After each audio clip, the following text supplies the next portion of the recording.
بسم الله الرحمن الرحيم. ولتكن منكم أمة يدعون إلى الخير ويأمرون بالمعروف وينهون عن المنكر وأولئك هم المفلحون. الحمد لله رب العالمين والصلاة والسلام على رسوله الكريم وعلى آله وأصحابه أجمعين اما بعد. برادران گرامی، عزیز دوستوں اور بھائیوں، رمضان مبارک کے بعد، رمضان کے موسم مبارک کے بعد اللہ رب العالمین ہم کو ایک دوسرا موسم بہار بھی عطا فرمایا ہے، اور یہ موسم بہار ہے ذی الحجہ کے پہلے 10 دن کا. یہ عشر ذی الحجہ جو ابھی اللہ رب العالمین کی طرف سے ہمارے لیے 2-4 دن میں نازل ہونے والا ہے، 2-4 دن میں ہم اس سے سامنا کرنے والے ہیں. تو یہ اپنے اندر کتنی فضیلتیں رکھتا ہے، اپنے اندر کیا کیا رکھتا ہے، اس سلسلے میں بس ایک حدیث سنیے. امام ابو داؤد رحمۃ اللہ علیہ نے اور امام ابن ماجہ رحمۃ اللہ علیہ نے اور دیگر محدثین نے بھی اس حدیث کو حضرت عبداللہ بن عباس رضی اللہ تعالی عنہما سے روایت کرتے ہوئے نقل کیا ہے کہ نبی کریم صلی اللہ علیہ وسلم نے فرمایا کہ ما من ایام العمل الصالح فیہا احب الی اللہ من هذه الایام، یعنی ایام العشر، یعنی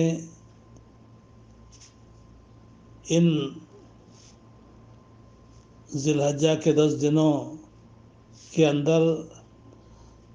بندہ جو بھی نیک عمل کرے گا، یہ عمل اللہ رب العالمین کو بہت ہی محبوب ہوگا، اللہ رب العالمین کو بہت ہی پیارا ہوگا.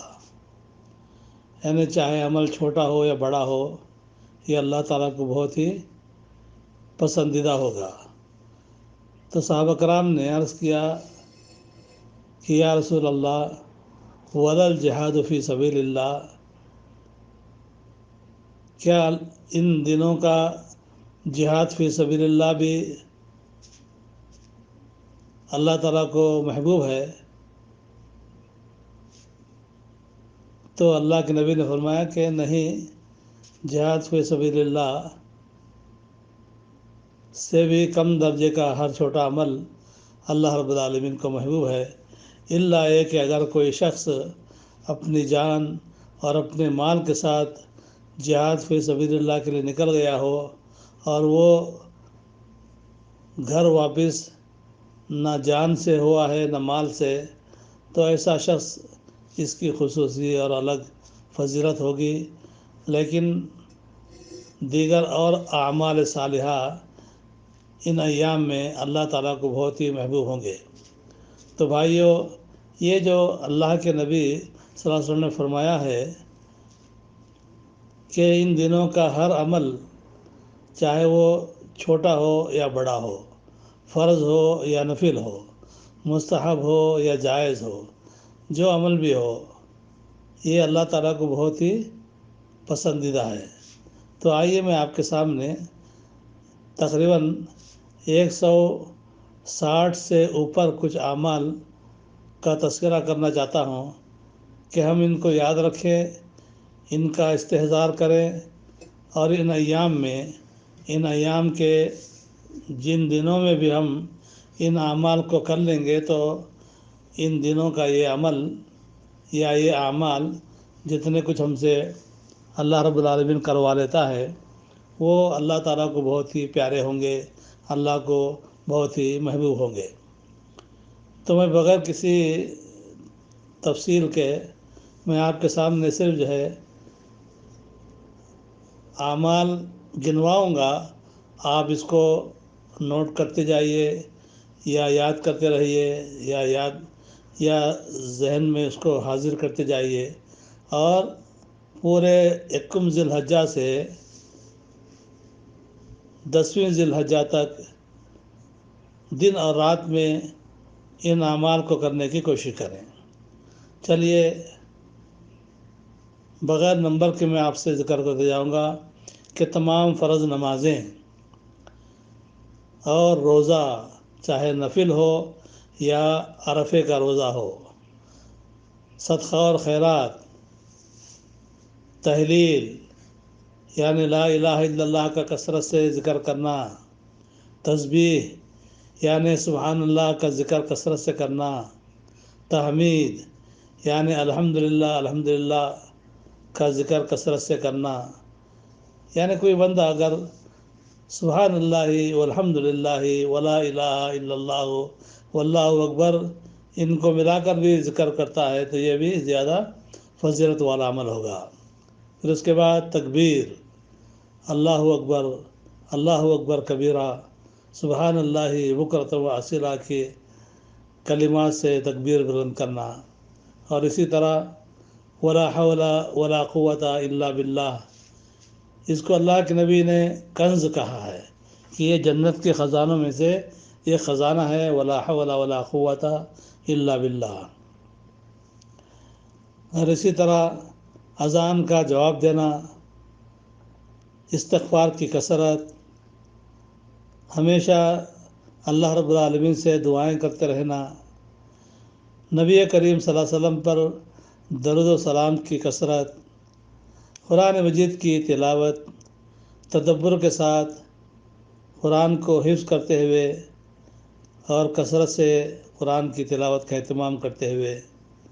قرآن کا ترجمہ اور اس کی تفسیر کے ساتھ، بچوں کو قرآن مجید کی تعلیم دینا، اور اللہ رب العالمین کی جناب میں، بارگاہ میں ہمیشہ توبہ کرتے رہنا۔ یعنی یہ ان دنوں میں سب کرنے کے کام ہیں۔ والدین کے ساتھ حسن سلوک کرنا، رشتہ داروں سے ملنا ملانا، والدہ کی سہیلیوں اور باپ کے دوستوں کی خبرگیری کرنا، مہمان کی عزت کرنا، مہمان کے رخصت کرنے کے لیے دروازے تک جانا، پڑوسیوں کے ساتھ حسن سلوک کرنا، سلام کو عام کرنا، کھانا کھلانا، اچھی بات کرنا، نماز تہجد کا اہتمام کرنا، سنن موقدہ کا اہتمام کرنا، چاش کی نماز اور اشراق کی نماز کی ادائیگی، صبح و شام کے اذکار، دیگر تمام دن بھر میں اذکار مسنونہ، یعنی مسجد میں داخل ہوتے ہوئے، مسجد سے نکلتے ہوئے، کھانے سے پہلے، کھانے کے بعد، یا بیت الخلاء میں جانے سے پہلے، بیت الخلاء سے نکلنے کے بعد، یا جو بھی بازار میں پہنچنے کی دعا، مثلا جہاں بھی جو دعائیں نبی کریم صلی اللہ علیہ وسلم نے ہم کو بتائی ہیں ان کا اہتمام کرنا دن بھر میں۔ اسی طرح سونے کے اذکار، سونے سے پہلے سورہ الف لام میم سجدہ اور سورہ ملک کے ساتھ ساتھ دیگر دعائیں پڑھنا، باوضو سونا، جمعہ کے دن کا غسل کرنا، جمعہ کے دن خوشبو کا استعمال کرنا، جمعہ کے لیے جلدی جانا، امام کے قریب بیٹھنا، صف میں قریب بیٹھنا، پہلی صف میں بیٹھنا، صف کی دائیں طرف بیٹھنا، کسی مسلمان سے مسکرا کر ملنا، اللہ کی آیات کونیہ میں غور و فکر کرنا، یعنی اللہ نے آسمان زمین